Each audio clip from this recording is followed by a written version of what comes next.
We have two scripture readings today, and the first one comes from Psalm 30. And as I read this, listen for the Lord speaking to you. I will extol you, O Lord, for you have drawn me up, and did not let my foes rejoice over me. O Lord my God, I cried to you for help, and you have healed me. O Lord, you brought up my soul from Sheol, restored me to life from among those gone down to the pit.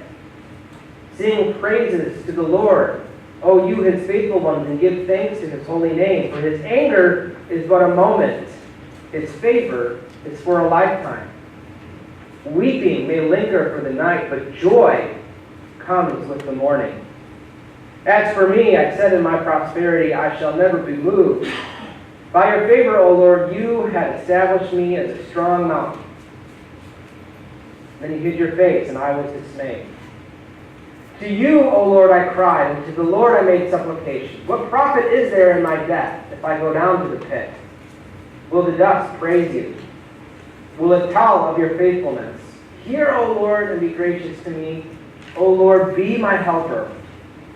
You have turned my mourning into dancing. You have taken off my sackcloth and have clothed me with joy, so that my soul may praise you and not be silent. O Lord my God, I will give thanks to you forever. And our second reading comes from the Gospel of John, chapter 1, verses 1 through 5. Again, listen for the Lord speaking to you. In the beginning was the Word, and the Word was with God, and the Word was God. He was in the beginning with God. All things came into being through him, and without him, not one thing came into being. What has come into being in him was life, and the life was the light of all people. The light shines in the darkness, and the darkness did not overcome it. Family, this is the word of the Lord. Thanks be to God. Last week when I was on vacation, I took a few days and I went up to North Carolina, and I spent some time with my friends that I made when I was in seminary. And for 3 days, we did nothing but golf, and we grilled out, and we laughed at almost everything. It was a beautiful 3 days. And when we were all up there, we tried to maximize our time together. We tried to maximize this opportunity we had to continue our friendship. And so all of us made this commitment that we would turn off our phones, we turned off the TV, and we spent all those days really focusing on one another. And I didn't realize how big of an impact that made on me until after they dropped me off at the airport to go home, and I thought that I should pull out my phone to see what I had missed. And I started to look at the news and to see what I had missed, and I started to feel this anxiety, this tightness in my chest, because as I read through the news, I was reminded of all the dysfunction that's going on in Washington. I was reminded of all of these natural disasters that are happening around us. And I saw all these reports of people who were killed, who were murdered by other people. And as I was reading all this, I felt this pain in my chest, and I decided, you know what, I better turn my phone off. So I turned it off, I put it back in my bag, and I got a book out instead, so I could just prolong that period of not feeling that anxiety just a little bit longer. You know, I think we have a very complicated relationship with the news. You know, we live in a day and an age where it's so easy to consume news. We can get it everywhere. All we have to do is pull out our phone and look, and we can see what's happening all across the world. And so in one way, we consume news more than ever before. But that's complicated, because I think the more that we consume news, the more anxiety we feel, because most of the news that we consume is bad news. In fact, news companies, they know this. They know that bad news sells.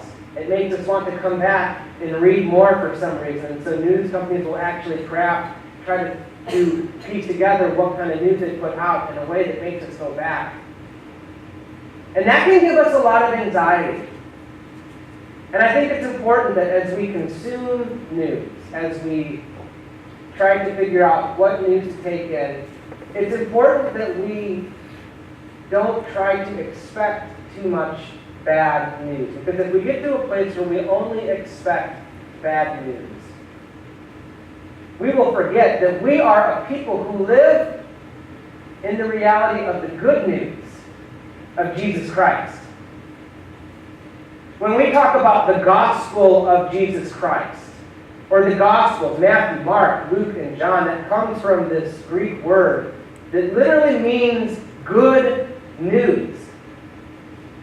And this is the reality that we have this amazing ability to live in light of the good news of Jesus Christ. And that good news is meant to lead us to joy. Not anxiety, not despair, but joy. And that if we embrace this good news of Jesus Christ, God allows us to unlock this joyful lifestyle. All of us have the ability to be joyful, to be filled with joy. But that's a little bit easier said than done, isn't it? So we're actually going to take the next few weeks and we're going to focus on joy. And we're going to see how we can unlock a joyful lifestyle that God has intended for us to live. And I think the first step that we need to take in order to unlock that joyful lifestyle is to take to heart what I just said, which is that God intends for us to be joyful. If we look in the psalm, we see that David is writing this amazing song, and it's full of joy. In fact, 3 times in this psalm, he uses the word joy in one form or another. And we can see in this psalm, which is one of many that he wrote, that David has adopted this lifestyle of joy, or what I like to call is living a joyful lifestyle. But we see as we read the psalm that it's not all unicorns and clouds and bubblegum or whatever it is, but in reality, David is speaking about the realities of life. And we know from David's story that he had moments of great celebration where he reached the highest of heights. But he also had these moments where he was deep in the valley. David enjoyed wonderful triumphs and crippling defeats. And we see him write about this in this psalm. He really takes it all into account, but as he does so, he talks about joy and the joy of the Lord that he experiences. And we see that this is the natural place for David. His neutral state of being is that of joy. He is someone in Scripture who was able to unlock a joyful lifestyle. Now, this is the same type of lifestyle that all of us can also unlock. Again, just as God intended for David to be full of joy, God intends for all of us to be full of joy. But it's something that we have to seek. And I think as we seek joy, it's important that we differentiate joy from happiness. Because while the two may dovetail with one another, they're actually very different things. You see, happiness is this emotion that we feel when we encounter a situation that benefits us. I am happy if I find a $20 bill in my pocket that I forgot I had. I'm happy if I have the ability to go out and play golf on a beautiful afternoon. And that happiness only lasts as long as when I'm reminded just how bad of a golfer I really am. I will be happy when the Minnesota Vikings win the Super Bowl this year. Am I right? These are things that make us happy. And there are plenty of moments in life that I think we need to embrace that leads us to happiness. This is the reaction that we have to a moment in life or a situation that is beneficial to us. And don't get me wrong, there is nothing inherently wrong with being happy. It's a pleasurable experience that God has given us. And God, I think, does desire for us to be happy. But we can get ourselves in trouble if we make happiness the most important thing in our lives. Where if we make everything, our whole life, built up around being happy, anything less than would lead us to despair. And I think, unfortunately, we live in a society right now that values happiness over anything else. And so much of our lives, we're told all you need to do is be happy. Don't worry, be happy. And we're told to spend our time and our resources and our money and our priorities on stuff that makes us happy. How is that working out in our nation right now? Are we a happy nation? Currently, we are facing this opioid crisis that has claimed more lives in the past few years than the Vietnam War. Suicide rates, they're higher than they've ever been. And those are statistics that you can point to, but I think if we just look around, and we look at our lives, and we look at our friends, how many of us are walking around and we're not feeling that happy? But rather, we're full of anxiety, we're full of stress. We're struggling to make ends meet. We're struggling with strained relationships. And in the midst of these challenges of life, we start to wonder why we feel like we're in such despair. And I think it's because we sometimes fall for this myth that happiness is more important than joy.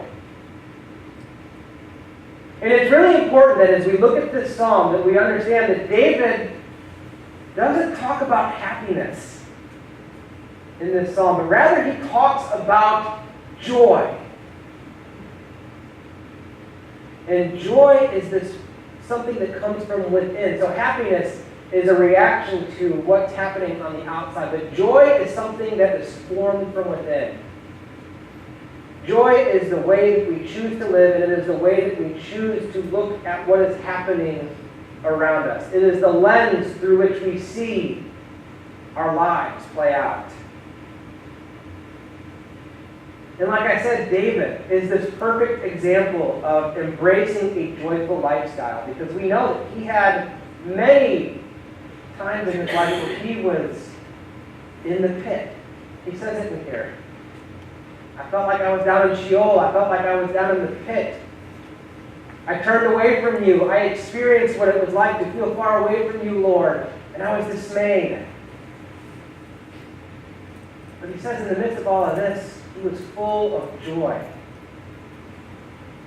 David wasn't always happy, but he was full of joy at all times. And it comes from this constant awareness of God's presence in his life.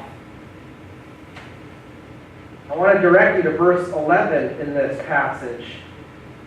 You have turned my mourning into dancing. You have taken off my sackcloth, which is the garment that they wear when they're mourning. And you have clothed me with joy. Think about that image, being clothed with joy. Because when we put on a piece of clothing, it says a lot about us, right? Number one, clothing protects us. It stays on us as long as we choose to wear it. It protects us from the elements of the outside world. But also, clothing is a way that we express ourselves. We look around, we're not all dressed in uniforms, are we? We're all wearing different clothing. It's a way that we show people who we are. And this is where David is talking about being clothed with joy. And when we clothe ourselves with joy, we choose to embrace this reality that God is always present in our lives. And that's really the crux of John 1, the passage that we read from the gospel today, the good news that we read today. In the beginning was the Word, and the Word was with God, and the Word was God. And that is our reminder that the same God who created the universe, the same God who created all of this beautiful earth around us, is the same God that walks with us every day. And we know that because God has made himself known to us in Jesus Christ. And it's in Jesus Christ that we are assured that God has gone through the greatest lengths in order to be with us at all times. Now, that's not a guarantee of happiness. And there's going to be a week where we're going to talk about how to be joyful when life stinks. But today I want us to focus on what it takes to embrace a joyful lifestyle. It's not about always responding to our situation, and it's not about always pursuing happiness, but it is about understanding God's presence in our lives that allows us to look at things differently. And when we do, there's no telling how much that we can transform not only our own lives, but the lives of others around us. Last week, I listened to This American Life, and it was a really interesting story. Mostly it was a story about this guy who was very successful in life. He's very successful. And he traces back his success to this moment in high school where a high school teacher read an essay that he wrote and then recommended him to go to this prestigious high school. And she went to bat for him, got him into the high school. He got a scholarship. And that set up a chain of events for him where he went from the high school, then to Harvard. He went to Harvard, then has this wildly successful life. But there's one problem. He always traces it back to this moment about this essay that he wrote. The only problem is he didn't write it. He cheated. He plagiarized. He plagiarized the essay, gave it to the teacher, and that's what set this chain of events that had led him to success. That's not the moral of the story, believe me. But as he's telling this story, he talks about these feelings of both guilt and gratitude. He was guilty that this essay that impressed his teacher so much wasn't really his, but also this gratitude of watching this teacher go to bat for him, to come to him and to take him to this other school and to recommend him, to give him the scholarships necessary. And he said those two feelings, the guilt and the gratitude, is what propelled him. It's how he looked at his whole life. He was responding to that and wanting to make sure that he lived right by this teacher who went out on a limb. There's only one problem with this guy's story, is that it doesn't quite reflect reality, because eventually they found the teacher and they interviewed her and they asked her about this student. And she said that it wasn't about the one essay, which she didn't realize he plagiarized until they told him. They told her in the interview. But she said that she had been watching this student for a year and had become so impressed by his work that she was already planning to recommend him to this school anyways. But the most interesting part of the story was listening to this guy hear that his whole life story wasn't quite accurate. And the thing that had been propelling him, the thing that had been motivating him, wasn't quite true. But as he was coming to grips with that, this gentleman's wife comes into the picture, and she says that she's not surprised by any of this, because this guy has always had the gift, she says this, he has always had the gift to look at reality in a way that makes him successful. No matter how hard life got for him, no matter what challenges he faced, he was always able to look at his situation, look at his life in a way that allowed him to succeed. This is the same opportunity that all of us have if we choose to embrace the reality that God is present in our lives. Each and every one of us are God's children. And God loves you. And God is with you right now. And God is speaking to you right now. And God is guiding you to be the best person that you can be. And God is there when we fall down. God is there when we mess up. God is there when we are not happy. So in reality, it doesn't matter how happy we are. We all have this opportunity to embrace joy. God's presence gives us the gift of joy in life, but we have to accept that, and we have to embrace that. So next week, we're going to talk about time.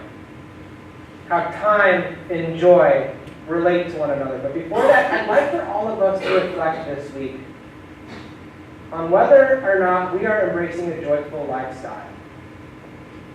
Are we settling for happiness in our lives, or are we striving for joy?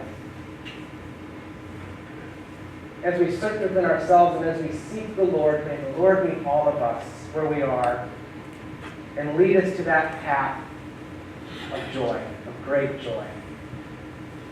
To God be all glory and honor and praise. Amen.